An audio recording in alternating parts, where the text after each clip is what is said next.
رب العزت فرمای چې تاسو با په حرام طریقه باندې مال دانه ګټ مال چې دی په حلال طریقه باندې وګټه دا الله حکم دی او په حرام به نه ګټه د دین الله منع کړی اوس د حرام مال یا د حرام ګټلو بلا طریقې دي یو باغی کی الله وی چې ځان د سود نه وساتي قران کې الله رب العزت فرمایي یا ایها الذین آمنوا اے د ایمان خاوندانو اتقوا الله د الله نه ویریږي وذروا پریک دې ما هغه څه بقي من الربا چې باقی دي د سود اول ابتدا کې حکم نو نازل شوی الله وی کبل پر چا اوسه پورې دا سيزونه کول نو چې کله د الله حکم راغی نو بس سود پرې ان کنتم مؤمنین که چرته تاسو مؤمنان کزان ته ایماندار وای الله رب العزت فرمای نو بیا سود پرې د سود بلا اقسام دي او عام خلق بس دغه یو پیجنی چې مثال په تور ضرور کې نو تور پسې یول سوال کې دول سوال دغه کل قرض جر نفعه فهو الربا هر هغه قرض چې ځان پسې ګټه راکاږي نو دا سود چې اشیاء ته منتقل شي وغیرہ حکم منتقل دي چې پیسې په پیسې مال په مال وي دانی په دانی وي مثال پتاو جنسم یووی او دوالو کې کیلو وزنم وی هغه سيزونو کې نو ابا برابر سرابر بیا ورکې چې یو خو هم غنم وی نو بل خو هم غنم دا به کې نه چې دا خراب دی او دا خدي دا خراب بدو منه نه دی کې خو او خراب دا دواړه برابر دي چې جنس یو شو او تلل شو نو چې یو طرف ته سونه بل طرف ته بمداوي ومني نو الله رب العزت فرمایي چې د سود والا معامله فری دی الله رب العزت وی د دین ځان وساتي خو فإن لم تفعلوا اے مسلمانانو که چرته ځان ونساتو نو فأذنوا بحرب من الله ورسوله بیا غره اعلان وره ځان تیار کړه الله او رسول الله صلی الله علیه وسلم جنگ ته بیا درته الله وی زماده طرف اعلان جنگ دی کو څوک د سودی معاملې نه ځان نه ساته نو فأذنوا بحرب من الله ورسوله وان تبتم او که چانتا تاسو واپس یوکړه واپس شوي بن شوي دی فلکم رؤوس اموالکم لا تظلمون ولا تظلمون نو بیا پتا سو باندې د خپل مالونو سرونه دي مطلب دا د 100 روپے دی ورکړ خپل 100 روپے والا غا پورا کا ما ظلم کا نه په پتا سو ظلم کیږي چې دا د اسلام دا وایي چې ته په خپل 100 روپے نه خپل پیسې وای نو الله رب العزت فرمایي چې بای که چرته تاسو د سود د لین دین نه پرېږدئ دا سودی معامله نه بس کړئ نو فأذنوا بحرب من الله ورسوله بیا د الله رب العزت د طرفنا ځان جنگ ته تیار کړو د الله سره به څوک جنگ وکړو د رسول الله صلی الله علیه وسلم سره یا پیغمبرانو سره به څوک جنگ وکړي الله رب العزت فرمایي تاسو سودی لین دین بظاهرا تا سملوش تا غرض یاد نه واتقوا یوما ترجعون فيه الى الله اے مسلمان دا هغه ورځ نه ویریږي اے مؤمنه چې کلمه دی ویلې ده دا هغه ورځ نه ویریږي چې ترجعون الى الله الله تبا واپس کی الله تبا ورځي ثم توفى كل نفس ما كسبت وهم لا يظلمون بیا به ورکول شي هر یو بنده ته هر هغه څه چې د کړی دي سودی لین دین د کړی دي د دې جزا ورته ملاویږي ظلم باندې شي کولې په دوا او الله رب العزت فرمایي چې زړه ته دیدار نشي چې زه د سود د معاملې کوم نو پدې به ما ته غني څه خمه لاوي الله وي خوالې نشي الله یمحق الله الربا ويربي الصدقات. الله رب العزت محو کوي ختمي دا سود لره، سود ختم، سودی معامله چې څوک کوي هغه ختمي، هغه مال ختمي، هغه تباہ کیږي، غرق کیږي، ظاهرا به کیږي، تا ته به ښه ښکاري، راحت به نه وي، سکون به پکې نه وي، خاندان کې به وروستو به مال تباه شي، هغه وخت کې به تباه شي، په هغه مال به ورته د مال هغه ښکلا او د هغې هغه آرام نه میلاویږي اگر که ظاهرا په راحتونو کې. او یا علما فرمایي چې حسن جان شهید رحمه الله باوی د دې مثال داسې دی لکه یو انسان دی د هغه بدن دا پړسیږي، نو انسان وایي چې لکه بس دا د بدن یې غټ دی، هغه غټ نه یا د بیمارو مجموعه وي. او ويربي الصدقات، الله رب العزت صدقو لره زیاتوي. نو پکار دا دی چې انسان د سود نه ځان وساتي. او الله رب العزت فرمایي چې دا سود والا بنده چې کم دی د قیامت په ورځ چې دی راپاسي، نو الذين يأكلون الربا لا يقومون إلا كما يقوم الذي يتخبطه الشيطان من المس. الله وی د قیامت په ورځ به دی نه راپاسي مګر داسې به راپاسي چې څنګه یو بنده لیونی وي، شیطان او جناتو مسه کړي وي، د ذهن او دماغ باندې اثر شوي وي، نو یتحبطه الشیطان من المس. تک شان به دا بنده چې کوم سودی معامله کوي دی به د قیامت په ورځ تک شان پاسي، الله دې وساتي. او الله به وی ذالک بانهم قالوا انما البيع مثل الربا. دا سزا می زکه داسې ورکړه چې د به وی چې دا بیع په شان د سود ده. الله وینا واحل الله البيع وحرم الربا. الله تجارت ګټه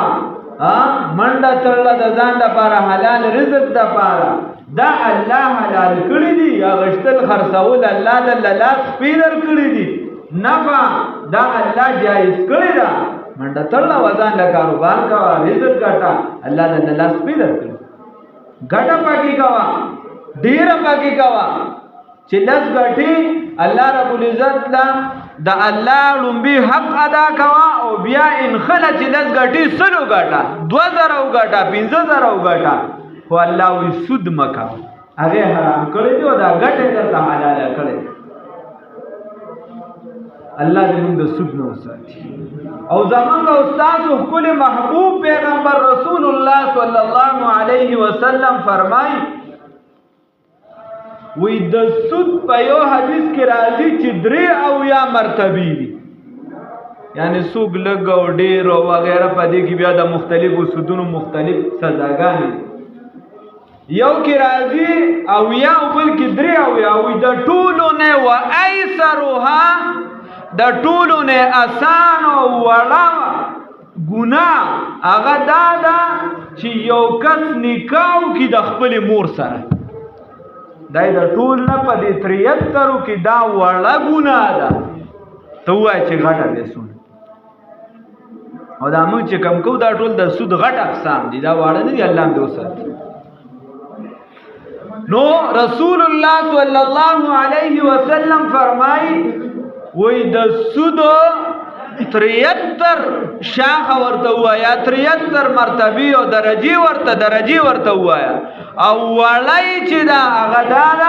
چې سړی د خپل مور سره نکاح وکړي، الله دې وساتي.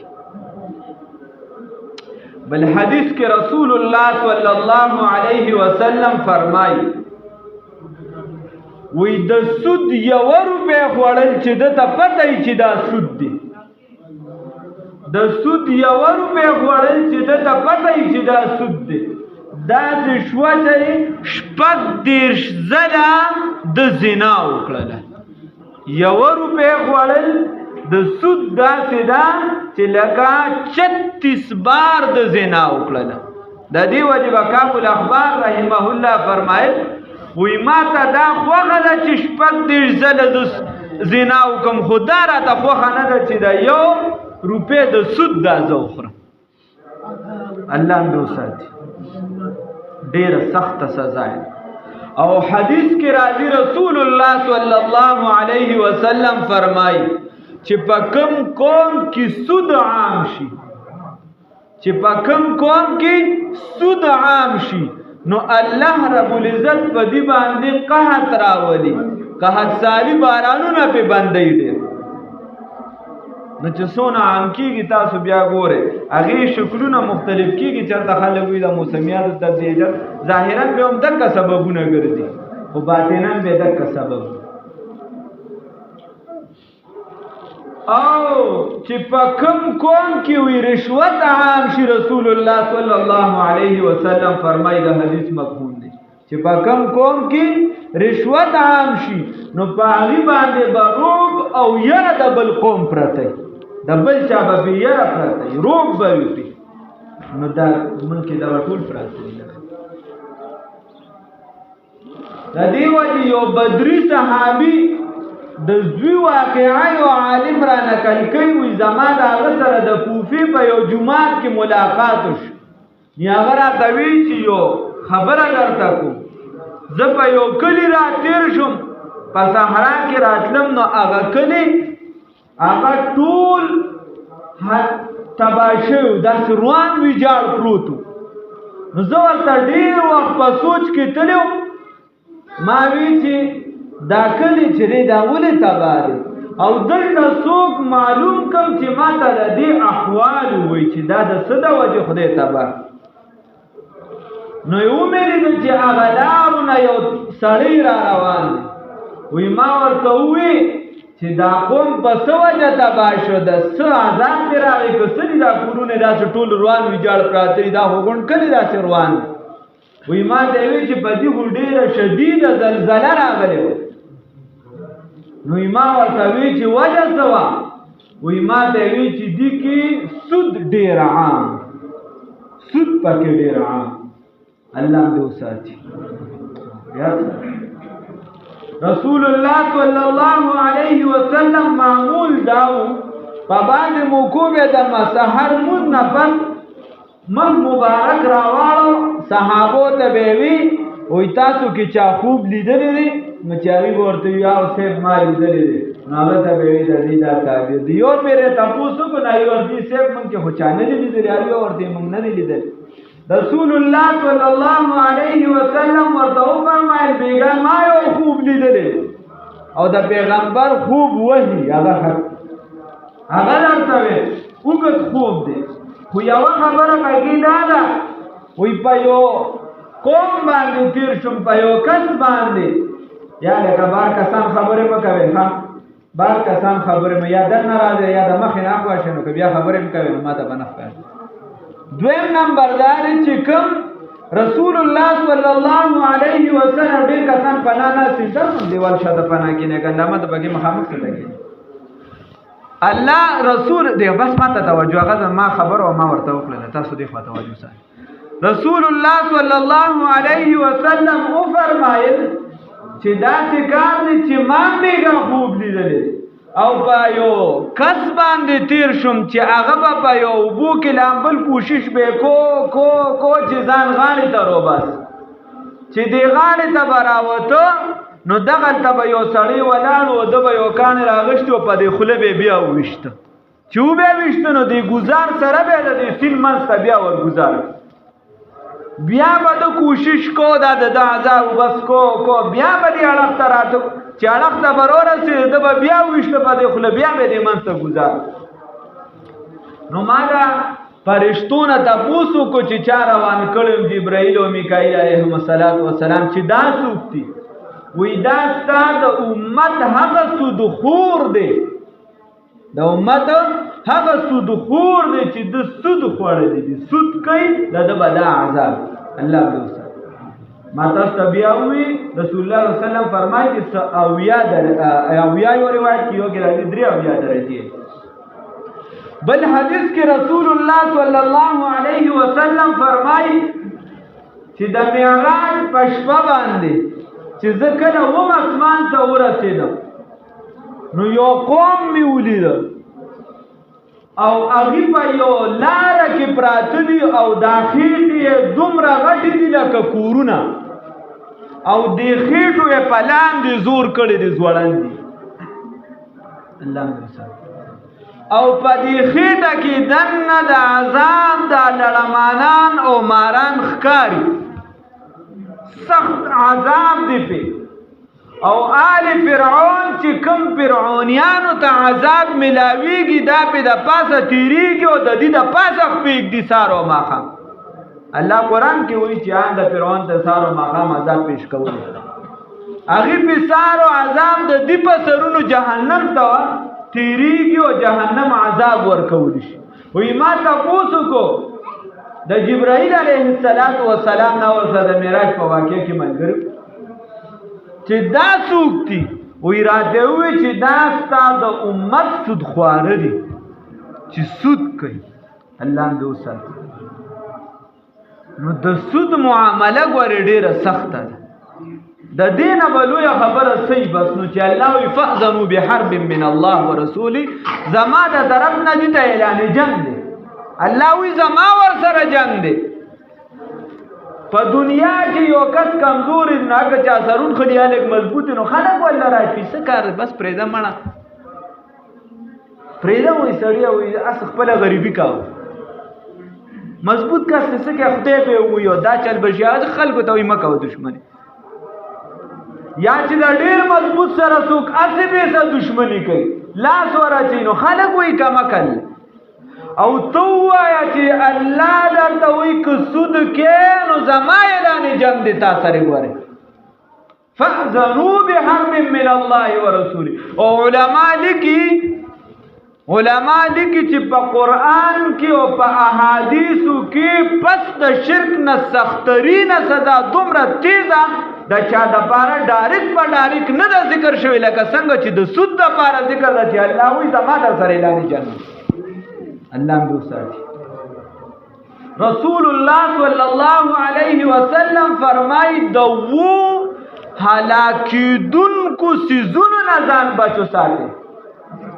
و داسې څیزونه چې هلاکول کوي ابتدایي پکې دا دی چې الله سره شرک مه کوئ زنا مه کوئ یو پکې دا دی چې سود مه کوئ الله هم دې وساتي دکه شان بل ځای کې رسول الله صلی الله علیه وسلم فرمایي چې و احادیثو کې بیا مختلف نورو کې بیا مختلف راغلي نور کې خو هغه غټ په ګناه کبیره کې اکبر الکبائر چې کوم بالکل غټ ګناهونه دي او په غټو کې غټ دي هغې کې یو سود دی رسول الله صلی الله علیه وسلم فرمایي چې ځان د دې نه لرې وساتئ او سود مه کوئ ځکه چې دا هغه غټو ګناهونو کې دی چې کوم الله رب العزت رسول الله صلی الله علیه وسلم د ټولو نه په ګناهونو کې غټ شمار کړی دی الله هم دې وساتي نو پیسو پسې سود